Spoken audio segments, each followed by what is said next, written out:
Aqui para mais um vídeo de física falando sobre as aplicações das polias na segunda lei de Newton, mostrando quais tipos de máquinas existem, quais são as forças presentes nelas e, respectivamente, como a segunda lei de Newton pode estar aplicada. Então, é com isso que eu te convido para mais um vídeo. Vamos com calma aprender física, que essa matéria aqui é muito boa, muito fascinante para todos nós. Então vamos nessa aqui, ver um pouco como a segunda lei de Newton pode estar nesse assunto.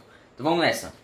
Antes de tudo, gostaria de falar da máquina de Fletcher, que é uma máquina mais simples e que a gente vai envolver dois corpos e eles estarão conectados a partir de um fio. E se tem fio, você sabe que existe tração, mas eu gostaria de descrever tudo para que depois a gente colocasse as forças. Bom, então o bloco A que está apoiado sobre uma superfície, como se fosse um batente, e que conectado a ele está um fio que passa por uma polia fixa, ela não é móvel, é fixa, e que o conecta ao bloco B. E que esse bloco B está livre de interações com superfícies, ou seja, sobre ele somente existe peso e tração. E bem, a gente tem que saber qual vai ser o sentido do movimento. E a gente está desconsiderando nesse caso qualquer tipo de atrito. Então, se a gente desconsidera qualquer tipo de atrito, qualquer interação dissipativa de energia, naturalmente o bloco A vai vir para a direita e o bloco B naturalmente desce.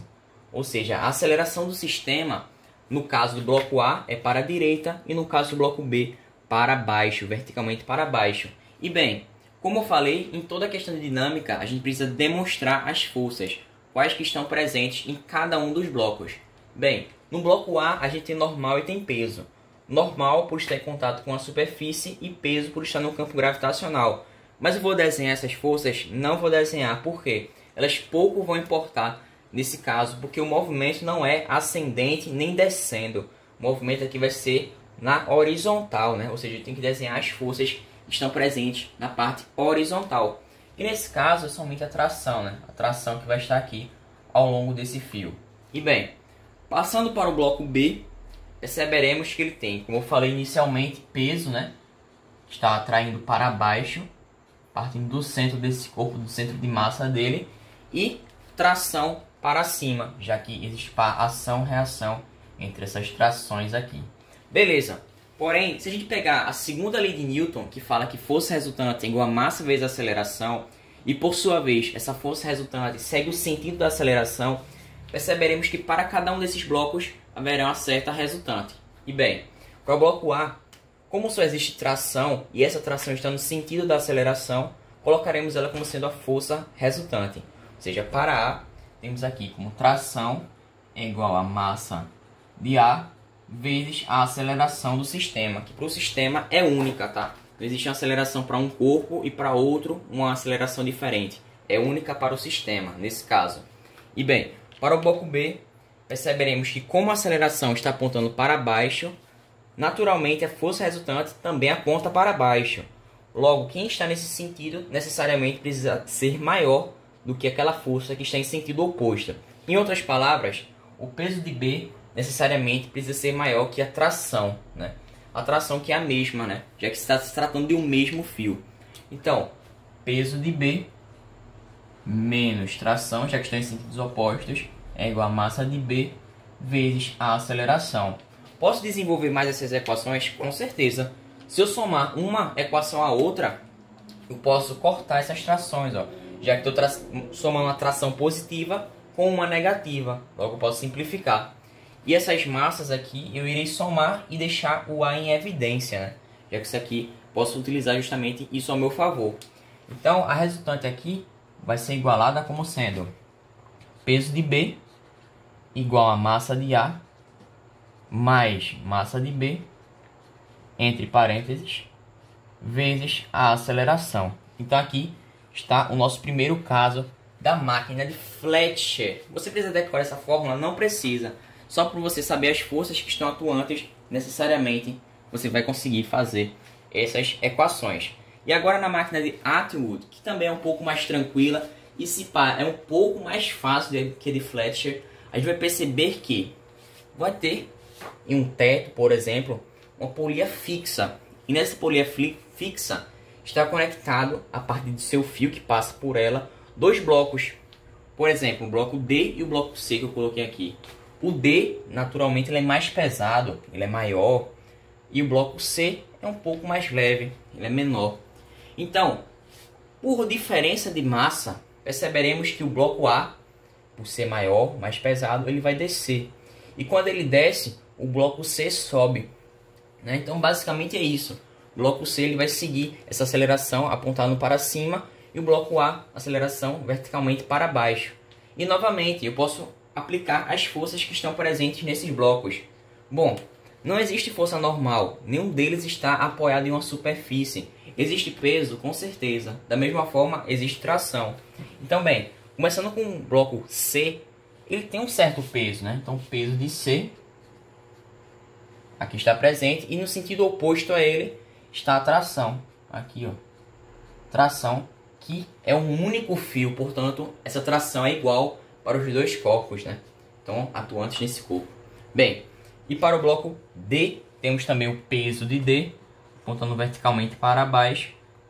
E, naturalmente, também temos a tração, que está atuante aqui para cima, formando também par ação-reação com a outra tração. E perceberemos agora que também podemos fazer a resultante para cada um desses corpos. Para C, o que a gente tem que saber? Se a aceleração está para cima, a resultante está para cima. Logo, a tração precisa necessariamente ser maior do que o peso de C, igual a massa de C vezes a aceleração, que é comum para o sistema também. E bem, agora falando do bloco D, quem está no sentido da aceleração é o próprio peso de D, né? Então, peso de D positivo menos a tração que está no sentido oposto é igual a massa de D vezes a aceleração.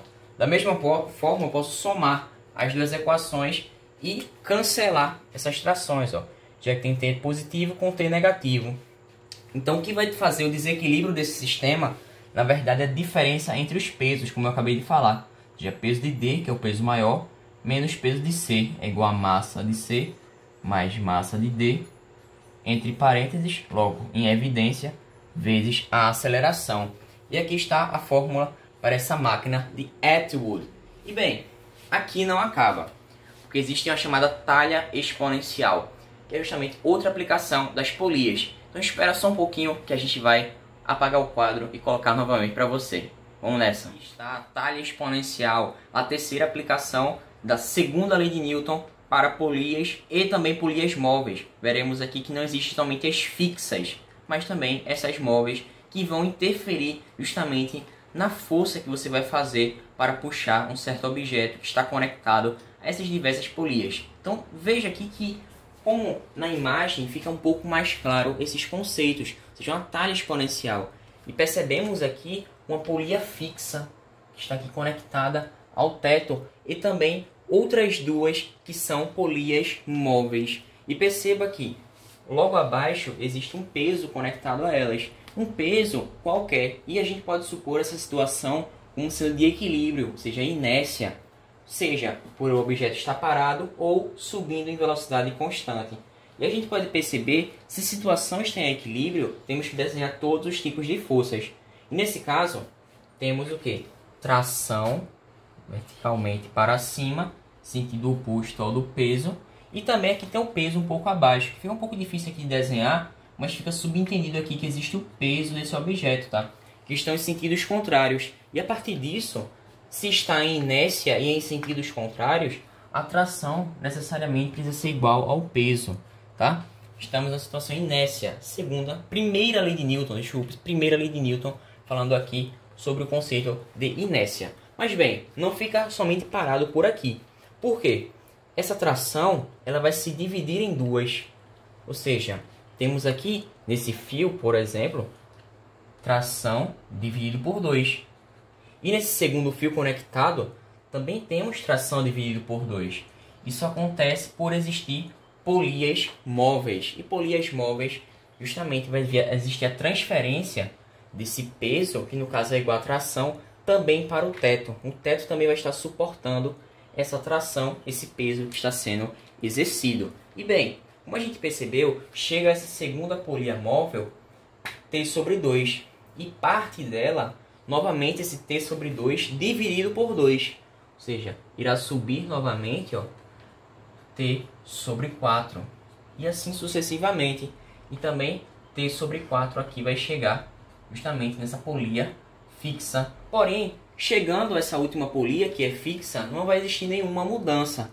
E, portanto, a gente pode dizer que vai chegar à mão dessa pessoa que irá fazer uma força contrária para subir em inércia, ou seja, em velocidade constante, ou somente deixar parado o sistema em equilíbrio, uma tração de t sobre 4. Então, na prática, é como se eu tivesse feito com que esse objeto perdesse massa. Mas, na verdade, não. Ele não perdeu massa. Ele continua com o seu mesmo peso. A diferença é que eu utilizei polias móveis, ou seja, uma máquina para realizar uma maior facilidade nesse meu trabalho. Eu gastar menos energia erguendo um objeto mais pesado. E bem, eu falei que vai se dividindo várias e várias vezes. E se a gente for parar para pensar, isso aqui é sempre uma progressão geométrica, pois eu sempre estou dividindo por meio, né? Divido esse t sobre 2 por meio, esse t sobre 4 se tivesse outra polia móvel por meio, e assim sucessivamente. Então a gente pode relacionar tudo isso a uma função, ou seja, como a força que eu vou exercer sendo igual à divisão do peso sobre 2 elevado a n, que n equivale ao número de polias móveis, tá? Número de polias móveis, não inclui a fixa. Bem, mas para que fique mais claro, vamos fazer um pequeno exemplo, que é uma aplicação bem simples, bem prática, só para a gente consolidar o que a gente acabou de entender. E bem, da mesma forma, essa pessoa vai tentar erguer esse objeto aqui de 500 kg força. A gente não precisa converter nada para peso, porque já está convertido, né? A questão já nos forneceu essa conversão. E que ele deseja subir em equilíbrio. O sistema está em equilíbrio. Porém, a gente não sabe qual é a força necessária que essa pessoa irá realizar nessa corda. E bem, a gente só precisa utilizar a fórmula, né? Ou seja, a força que ele irá aplicar é igual ao peso do objeto dividido por 2 elevado a n, que n compreende o número de polias móveis no sistema. Bom, a gente sabe que o peso desse objeto é 500 kgN, né? Força, no caso, que a gente pode também citar. Ou seja, 500 dividido por 2 elevado a quanto? Aí que fica a nossa questão. São 4 polias que eu vou colocar? Não posso considerar 4, porque existe uma fixa. E a fixa a gente esquece que está existindo. Portanto, tem que colocar 3 no expoente, já que tem 3 polias móveis. Ou seja, 2 elevado a 3. Que no caso vai ser 500 dividido por 8, que irá nos resultar 62,5 kg força. Beleza? Então essa aqui é a força em newtons, em outra unidade, que essa pessoa vai precisar fazer para que o sistema permaneça em inércia. Mas espera aí, que a gente tem como complicar um pouco mais tudo isso. E a gente vai ver nos próximos exemplos em outras aplicações. Então espera só um pouco. Amigos, vamos aqui para o exemplo número 2. Falaremos sobre mesmo isso aqui, ó, polias fixas, polias móveis, e que anexaremos essa força, que é chamada de empuxo. Precisaremos saber dos conceitos dela, pois existe um fluido aqui presente. Mas antes de tudo, preciso descrever como é que está esse sistema, como é que está tudo aqui presente. Bom, podemos perceber que aqui abaixo existe uma polia móvel e que anexado a esta polia móvel está um corpo de 8 kg. E bem, a gente sabe que essa tração aqui vai ser dividida, mas vamos com calma. E esse fio vai se passando, subindo até chegar numa polia fixa. E dessa polia fixa está conectado a ela um corpo de 7 kg, que está imerso em, por exemplo, um balde de água. E bom, a gente precisa saber qual o módulo do empuxo, considerando o sistema todo em equilíbrio. Bem, como a questão de dinâmica, a gente precisa sempre colocar os vetores que estão atuantes em cada corpo aqui presente. Então, começando com o de 8 kg, sabemos que está em um campo gravitacional e ele tem uma certa massa. Portanto, ele tem um peso apontando verticalmente para baixo. Bem, outra coisa, se existe fio, tem tração aqui presente. Então, podemos colocar essa tração aqui, ó, no sentido oposto ao do peso. E a gente já pode perceber que essa tração vai ser exatamente igual ao peso, né? Então, coloquemos aqui peso igual ao módulo da tração, já que o sistema está em equilíbrio. Como eu falei, essa tração ela vai ser dividida em duas. parte dela vai para o teto e outra parte se propaga ao longo desse fio. E a gente pode colocar aqui, ó, ao longo desse primeiro fiozinho, T sobre 2. E esse T sobre 2 vai também para o teto. E no segundo fio podemos colocar T sobre 2 também, já que se trata de uma talha exponencial. Mas bem, podemos perceber o quê? Que esse T sobre 2 vai corresponder a quanto? Isso é interessante a gente saber. Quanto que T sobre 2 corresponde? Se eu sei que peso é igual a tração, eu posso colocar o peso como sendo massa vezes a aceleração da gravidade. A massa, nesse caso, é de 8 kg e a aceleração da gravidade eu considero como 10. Logo, temos 80 newtons de peso. E se tração é igual a peso e T sobre 2 foi justamente ao longo desses dois fios, podemos perceber que 80 dividido por 2 é justamente as trações respectivas.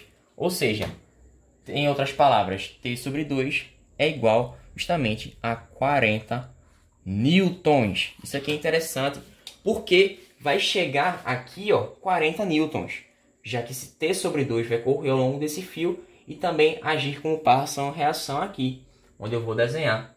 Então aqui temos, ó, T sobre 2, ou também conhecido como 40 newtons, né? Vou colocar 40 newtons para que fique mais claro. Outra coisa, analisando esse segundo corpo aqui que está imerso no fluido, ele também possui a sua massa, né? Se ele tem massa e está no campo gravitacional, ele possui logicamente a força-peso que está aqui presente, ó, apontando verticalmente para baixo. Peso de B, por exemplo, posso colocar, chamar esse corpo como sendo B. Outra coisa, quanto vale o peso de B? É uma pergunta também interessante. Utilizaremos a mesma coisa. É só multiplicar esse 7 por 10. E a gente já tem o peso aqui, ó, que é de 70 newtons. Porém, pensa comigo. Esse sistema aqui está em equilíbrio? Não. Por quê? Tenho 40 newtons apontando para cima e 70 newtons apontando para baixo.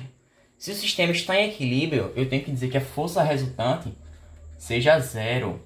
Ou seja, eu tenho que considerar que essas forças que estão apontando para baixo e as que estão apontando para cima sejam iguais. Porém, a gente sabe que o empuxo ele sempre aponta para cima e ele precisa ser o complemento de 40 newtons para que chegue em 70 newtons. Então, eu posso desenhar aqui o empuxo como sendo também para cima, ó, nesse mesmo sentido. Empuxo aqui presente, ó. Ou seja, 70 precisa ser igual ao módulo do empuxo mais 40 newtons. Aqui é simples, né? Somente fazer essa equação do primeiro grau, passando esse 40 para o primeiro membro, da forma negativa, ou seja, 70 menos 40 é igual ao empuxo. Logo, 70 menos 40 equivale a 30 newtons. E a gente acha quanto vale esse empuxo. Isso dá para a gente perceber que quando um corpo está imerso na água, ele fica um pouco mais leve, por conta da atuação desse empuxo que está no sentido contrário ao do peso, o que contribui para a alteração dessa força resultante. Mas espera só um pouquinho que ainda tem outros exemplos. A gente vai utilizar também a segunda lei de Newton aqui nesses outros casos. Então, vem comigo. Opa, novamente estou aqui, apaguei o quadro, coloquei o outro exemplo número 3, vai mostrar uma situação um pouco mais diferente, não vai ser uma talha exponencial, não vai ter nenhuma polia móvel, todas são fixas. Então vamos ver como é que esse sistema aqui vai estar nos trazendo uma situação nova. Bem, existem dois corpos, um corpo de 500 kg que está conectado a partir desses sistemas de polias. Note que todas estão fixas às superfícies, né?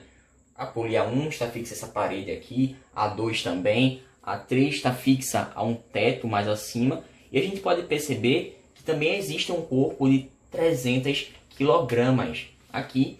E que justamente a gente tem que saber qual é a tração que vai ser transmitida ao longo de todo esse fio, já que a polia é móvel.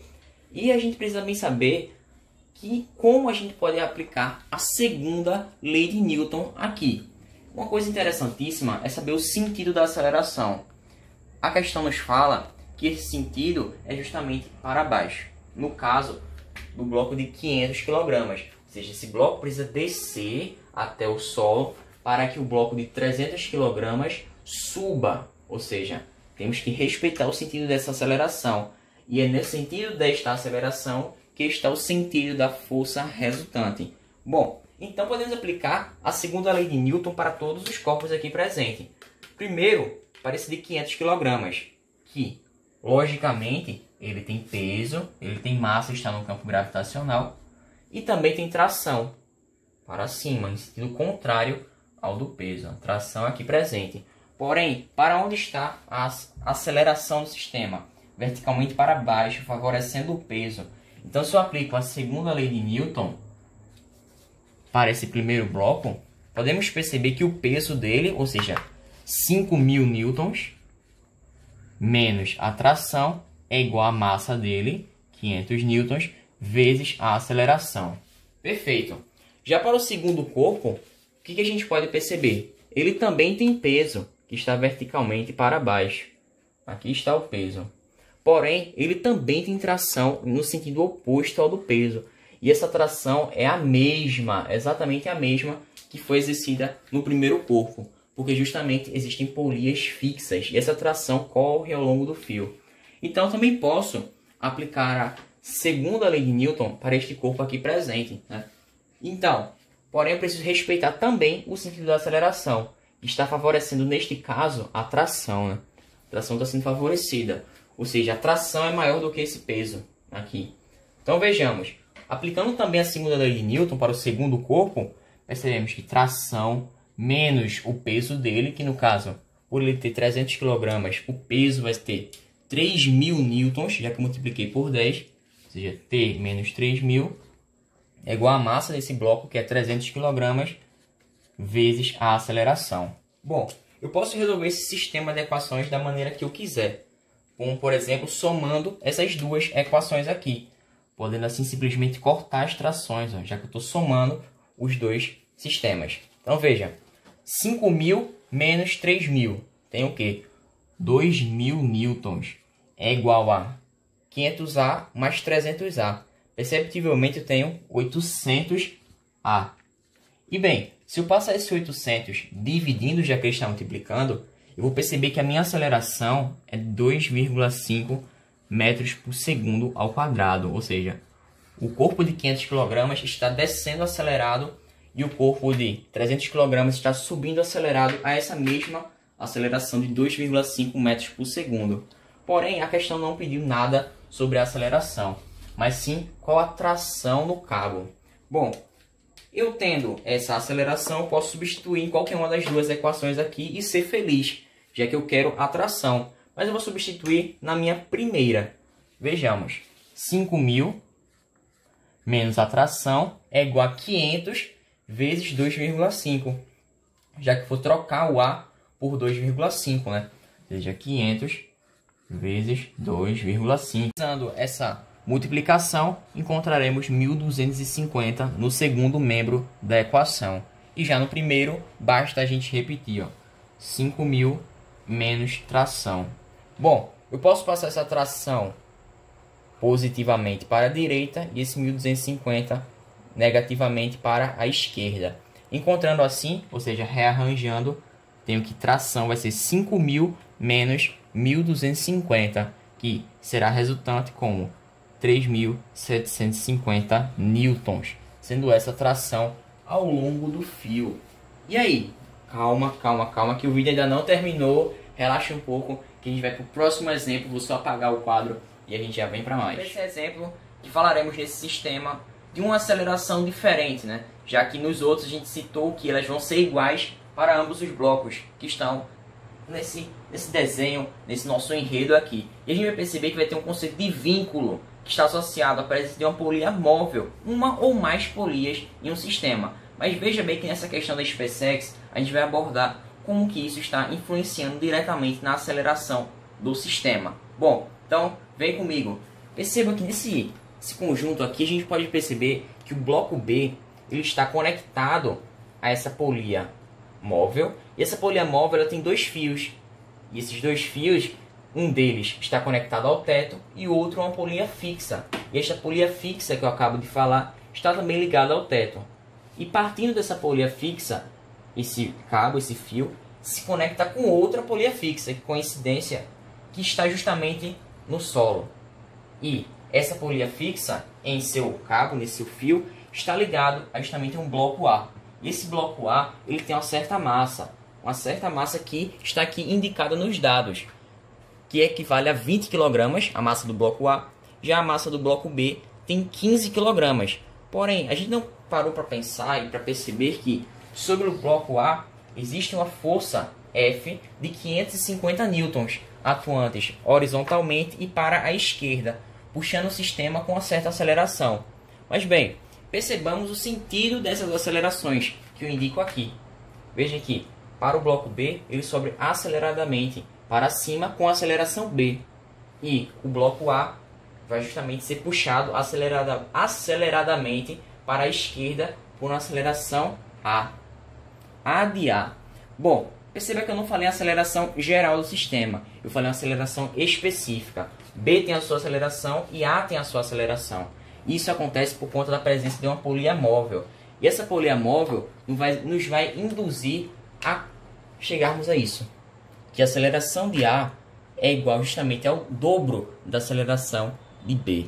Bem, a 2 vezes a aceleração de B. Que complexo, né? A aceleração de A igual a 2 vezes a aceleração de B. Bom, isso é interessantíssimo, porque perceberemos que a aceleração não é idêntica para os dois corpos. Existe essa pequena variação e que, se existisse mais de uma polia móvel, esse número com certeza modificaríamos. Teríamos que variar também essa nomenclatura, essa nossa equaçãozinha aqui. Mas bem, o que a gente aprendeu em vidas passadas é que a gente precisa aplicar a segunda lei de Newton para ambos os corpos. E bem, a gente sabe os sentidos das acelerações, né? Isso é importante a gente citar. E para o bloco B, a gente pode dizer que 2t está apontando para cima. Por que 2t? Eu quero me livrar das frações, tá? Porque justamente, como existe uma polia móvel, essa tração vai se dividir em duas. E se eu não tivesse feito tudo isso, eu colocaria, em vez de t, seria t sobre 2. Isso dificultaria o meu cálculo. Portanto, eu vou colocar somente 2t e essa tração vai se dividindo como existe uma polia móvel aqui. Mas como o sentido da aceleração é para cima, portanto 2t tem que ser maior do que o peso do bloco B. É importante a gente citar a presença desses vetores, né? Ou seja, 2t menos o peso do bloco B, que a gente pode citar que é quanto? Se a massa de B é 15 kg, o peso dele é somente multiplicar por 10, né? Vezes a aceleração da gravidade. Então, é 150, menos 150, é igual a massa de B, que é igual a 15, vezes a aceleração de B, viu? Cuidado, não é a aceleração do sistema, é a aceleração de B. E é justamente o objetivo da questão. A gente tem que achar quanto vale essa aceleração de B. Bom, agora, observando o bloco A, que está um pouco mais à esquerda, perceberemos que, aplicando novamente a segunda lei de Newton para ele, bem, temos o sentido da aceleração que é para a esquerda, e a força F também está para a esquerda. Portanto, ela é maior do que a tração que está no seu sentido oposto. Então, a gente pode colocar aqui, ó, como sendo a resultante para o bloco A, sendo 550 newtons, né, que é o módulo de F, menos a tração, é igual a massa de A, que é 20 kg, vezes a aceleração de A. Mas a gente viu que a aceleração de A equivale a 2 vezes a aceleração de B, o dobro da aceleração de B. Então a gente pode colocar aqui, ó, para facilitar, ó, 2AB. Perfeito? Bom, eu quero cortar essas duas trações aqui. Eu quero cortar esse 2t com um 2t aqui, menos 2t. Porém, eu preciso multiplicar essa segunda equação por 2. Porque eu quero que apareça aqui menos 2t para que eu corte com 2t, né? Já que eu vou somar ambas as equações. Então aqui é bastante simples. Eu só vou multiplicar essa segunda equação por 2, né? Então se eu fizer isso, 550 vezes 2, 1100. Menos t vezes 2, menos 2t. Igual a quanto? Aqui é somente fazer uma pequena multiplicação, né? Se eu coloco 2 vezes 20 vezes 2 vezes AB, eu posso simplesmente resolver da maneira que eu achar melhor, que me for mais conveniente, já que a ordem aqui não vai interferir no resultado. Mas bem, eu posso, para facilitar o meu pensamento, meu raciocínio, colocar como sendo 40, por exemplo. Mas vamos deixar isso um pouco para depois. E eu posso também repetir essa primeira equação aqui de cima para que a gente corte as duas, né? Então, somente colocar novamente 2t menos 150 igual a 15ab. Perfeito, perfeito. Somando essas duas equações, aqui o sinal positivo de soma, eu vou cortar 2t com menos 2t. E esses 1.100 menos 150, que perceberemos claramente que equivalerá a 950 newtons. Igual a quanto, Carlos? Perceberemos que aqui, ó, 2 vezes 20, 40. E bem, 40 a gente já sabe em outras vidas, em vidas passadas, que a gente pode reescrever de outra maneira, né? De uma maneira mais simples, eu posso colocar 2 vezes 2 vezes 20, ou seja, 80ab mais 15ab, ou seja, 95ab. E que esse 95, como está multiplicando, passa dividindo. Logo, AB equivale a exatamente 10 metros por segundo ao quadrado. E aqui está nosso cálculo, está nosso fim dessa questão. Mas veja que eu vou colocar outra situação um pouco mais típica do cotidiano, quem sabe dos esportes, em que a gente também vai perceber esse conceito de vínculo. Então espera só um pouquinho que é o tempo de eu apagar o quadro para eu colocar o próximo exemplo para você. Estamos aqui mais uma vez, apaguei o quadro, né? E colocamos mais dois exemplos aqui, mas estão totalmente conectados com o que a gente acabou de fazer anteriormente. Primeira coisa, vejamos esse caso, que é questão teórica, né? Uma questão mais sadia, uma questão mais light, né? Sobre vínculo, que foi uma questão do SSA1, né? Sistema Seriado de Avaliação da UPE, em que ele trata de uma situação em que um jogador de rugby ele tenta puxar uma caixa bem pesada, suponhamos, sei lá, 1000 newtons de peso que ela tenha, e que a partir da utilização de uma polia móvel, ele fez toda essa atividade. E a questão nos pergunta a respeito das acelerações, tanto da polia móvel quanto da aceleração deste bloco aqui que está fixo ao solo. E bem, como eu falei no exemplo anterior, a gente tem que perceber que a aceleração da polia, do corpo que está na polia, vai ser a metade da aceleração daquele que está fixo. Isso é interessante. Ou, em outras palavras, vale dizer que a aceleração do bloco é o dobro da aceleração da polia. Ou seja, a aceleração do corpo que está fixo é igual a 2 vezes a aceleração do corpo que está preso à polia móvel, né? Isso é interessante a gente falar. Ou, em outras palavras, a aceleração da polia móvel é a metade da aceleração do bloco. Bom, vamos lá, vamos interpretar outra questãozinha aqui que também está totalmente relacionada com esse assunto. Veja aqui, é um exemplo rápido, um exemplo mais prático. E veja que também se trata de uma máquina, né? Daquelas que a gente acabou de falar no início do vídeo. E que nesse caso, os blocos vão se deslocar certas distâncias, como por exemplo D1 e D2. Mas não somente isso, a questão nos dá um gráfico. E que nesse gráfico dá informações a respeito da velocidade e também do tempo em que todo esse trajeto foi feito. Bom, perceba que no primeiro segundo podemos notar um movimento uniformemente variado, ou seja, a presença de uma aceleração. E se tem aceleração, existe força. Outra coisa, no segundo momento, ou seja, do instante 1 segundo até 2 segundos, podemos perceber que a velocidade se manteve constante, ou seja, se manteve em inércia. Bom, mas como a gente quer saber os valores D1 mais D2, ou seja, o deslocamento desses blocos, quanto vale essa soma, e a gente tem um gráfico que nos induz a utilizarmos os valores de velocidade e tempo, e você sabe claramente de vidas passadas que se a gente pegar essa área do gráfico, a gente pode achar claramente a área, né? A área dele. E a partir dessa área encontramos o deslocamento, pois no gráfico velocidade e tempo, a área nos indica esse deslocamento. E bem, aqui se trata de um trapézio, né? Aí da matemática, base maior mais base menor, vezes a altura, tudo dividido por 2. Então basta aplicarmos esse conceito, né? Bom, colocar aqui só a fórmula, né? Base maior mais base menor, vezes a altura, tudo sobre 2. E bem, a base maior, aqui a gente tem como sendo 2, né? De 0 até 2. Então, a base maior é 2. A base menor equivale a 1, né? Já que ela vai do intervalo de 1 até 2. Ou seja, somo mais 1. Multiplico a altura, que a altura equivale a quanto? A 2, né? Ou seja, de y0 até y2. Ou seja, equivale a 2 de altura. Como eu estou dividindo tudo por 2, aqui só nos basta cortar, né? Esse 2 com esse 2 que está multiplicando em cima. seja, 2 mais 1, o deslocamento, ou seja, D1 mais D2, equivale a 3 metros, por exemplo. Equivale a 3 metros, tudo no SI. Então, aqui está os nossos exemplos. E eu te agradeço porque a gente já vai terminar esse vídeo. Iniciamos outro, vai começar outro aí sobre elevadores. Então, eu espero que você tenha entendido, que eu possa ter te ajudado. E, antes de tudo, não sai do vídeo, não se esquece de nos seguirmos no Instagram. Que a gente tem um canal também no Instagram, Matemática Carlinhos. E que a gente fala também desses assuntos de física, matemática, de uma maneira clara, de uma maneira tranquila e sem estresse. Então, eu fico por aqui, te agradeço, te espero numa próxima. Fique com Deus.